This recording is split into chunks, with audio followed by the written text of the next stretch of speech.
This is video 119 in my Empire Total War United Provinces campaign.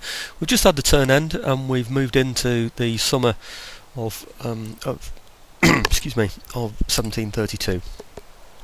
Just doing the usual turn end things. It told me that the gent had failed to steal the research, so I was putting him back into Hartford University there in Boston to get him to steal some more research. The main thrust at the moment of our empire is the Indian theatre. Just playing around with the taxes in there. We've taken Mysore. It was on red, so just playing around with it now, seeing if I can get it to pay taxes. At the moment, Ceylon is bearing the brunt of all the taxes in that area. If I can share it a little, I certainly will. And it's got a large army in there anyway, Mysore, so I've done that on purpose, by the way. Left a large army in there, not so much because I want to settle the population, but because I'm expecting a large force to come down and attack me. When I check on you see that trophy sign that you got down there on the bottom right, you know, that one that looks like a football trophy, a cup. Well, that there tells you how many objectives you need to achieve and where in particular you need to get them. But there's also a prestige tab that when you tick that, it will tell you who's doing particularly well. And the Marathas are in advance of every other nation in this game. They've got more infantry than I've got, more ships than I've got, technology research rates more advanced, they're richer, everything. They're well above. Imagine a graph. Mine's the first one, it's about 2/3 up to the top. His is virtually right at the top. And then everybody else sort of trails around about similar as mine, and then down. You know, the Austrians being the next ones after the Marathas. It sort of works down there. There's Britain, Spain, all that lot. Anyhow, I need to be aware of the fact that he's got a lot of men somewhere that he can attack me with, so I've been a bit careful. I need to watch Europe, of course.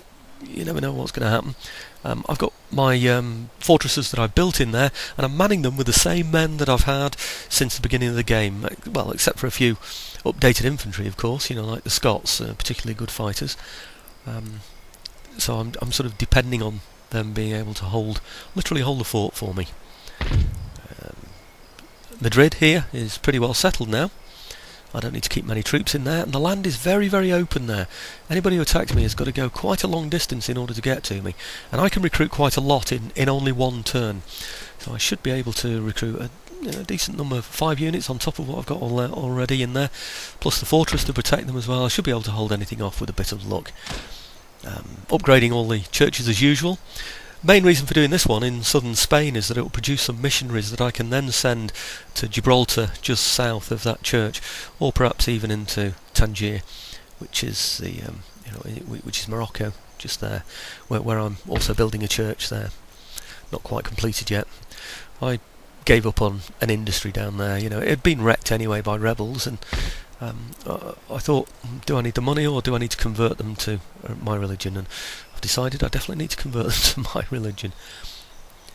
I mean, maybe in the future, when they're more settled, you know, and the population is converted fully to the Dutch Reformed Church, I'll destroy the churches. I know they give happiness to, you know, the Protestant population, but I perhaps won't need so many of them. I can build the industry back up then. Anyway, needs must as the devil drives, as they say. I like the quote, by the way, "Who will rid me of this turbulent priest?" That's very clever. Sorry, referring to the priest in Europe that my assassins just don't seem able to kill at all. Okay, these are the troops that I've had in Ceylon for a long, long time. I've raised some VOCs. They're the equivalent of the regular infantry in the Indian theatre. They get all the benefits of the socket bayonet, of course, of normal regular infantry. I'm going to put those on this big fleet that I've sent over. The fleet's still damaged, but I want to take advantage of Carnatica. It's one of my objectives. I've got about 4 or 5 objectives in India. I think Ceylon may well be one of them. I've got the Mysore, of course. Crikey, the name went out of my head for a moment. Mysore, and I'm now moving towards Carnatica. It means that he can't raise any troops, of course, in that area, because I'll have taken it if I do take it. But the main purpose for getting it is because it's one of my objectives. It should be quite a lush area as well. There should be a pretty decent income coming from that as well. So rather nice to have. Anyhow, I'm landing in a port. Usual story, if you remember, if you land in a port, you can move off straight away in that turn. Also, there's a road there that will speed up travel as well a bit. bring out the priest. He can start doing his conversion, just in case we can't build any churches in there for whatever reason. And there's my army. If you remember, I picked up one of the smaller units, one of the was it a 33 manned unit. I'm going to leave him behind in the port for normal reasons, because I like the port to be looked after. This is going to be a valuable port for me. It's a fishery. Now, I don't really want a fishery. It makes money, of course, but what I really need in the Asian theatre is something that I can build some decent ships in. So I need to get a shipyard in there at the very least. A shipyard would probably do it, to be honest with you. So he seems to have just brigs and sloops and dhows, so just some 6 or 8s would be rather nice over there. Admiral's flagship. Nice to move up to 4th rates, but even 6 rates I'll be very pleased with. Okay, here we go. You can't hear anything here, I'm afraid, because I've speeded up the game in-game, so my troops are moving very, very quickly in their line formation that you saw over to this fort. All he's got are the local citizenry. You notice there aren't even any bayonets on the end of their muskets. They're pretty poorly armed.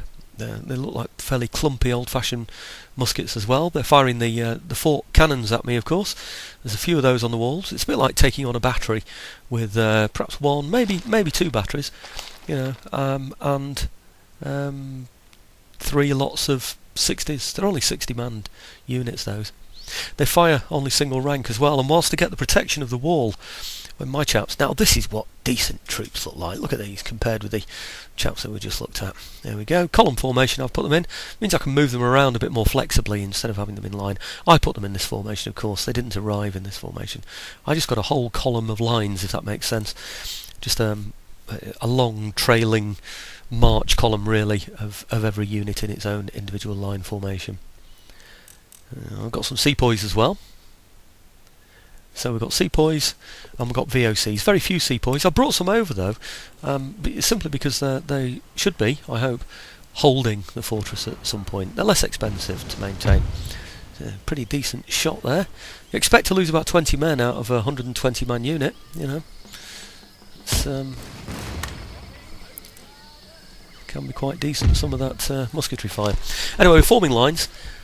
Remember what I said, we've now got the firing by rank, so we fire 1st, 2nd, 3rd, reload, 1st, 2nd, 3rd, keep firing like that. He's only got 1 rank to fire. He's got 60 men in the unit facing me. I've got 120 firing at him. So basically I've got 40 firing every turn. See him firing from the walls there? There's my first volley going in from those on the left. There'll be a 2nd and 3rd. These chaps are having a go as well. These are the column formation troops. I've got them in column formation principally because I want to be able to move them around, as I've said, but also I'm hoping to get them through the gates.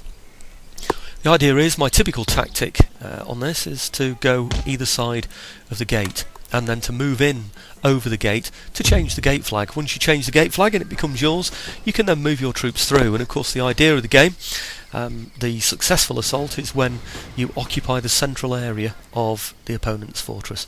So that's what I need to do, get there as quickly as I possibly can. You'll find if your troops are fighting on the wall and you are then piling in towards the centre, having got through the gate, then there's a good chance he'll move his troops from the wall anyway in order to try and get back to get to that central area. This is the first assault that I've shown. I haven't shown any others in all the previous 100 and so videos. I've just done auto resolves because I thought they're a little bit dull, really, assaults like these, especially without artillery. But now we've got a bit more sophisticated musketry and we can be a bit cleverer about what we do, holding them with fire as we assault in various places. And we've got bayonets as well we can take them on with. It's a bit more interesting. Otherwise it's just a one-on-one slogging match over the walls, so I haven't shown those. Recently my usual 5 stars, I usually have 5 stars in every one of my videos. 1 or 2 of them have got slightly less results on now, and I wonder if that's because there's somebody started to watch who doesn't mark quite so highly, which is fair enough. But just in case there's somebody out there that normally marks 5 and they've reduced what they mark, partly because I haven't been doing so many land battles recently, I thought I'd better include this, because I thought, it's not just in search of stars, it's to make sure that I'm giving people what they want, really, because my original purpose was to show people, sea battles, because not a lot of people used sea battles, they just did auto resolves. Well, I'm certainly quite happy to put these on. I enjoy any Total War battles, not a problem. Anyhow, I'll not get all of this battle on this particular video. We will have to finish it on the next, but I think you can see it's very much going in my favour.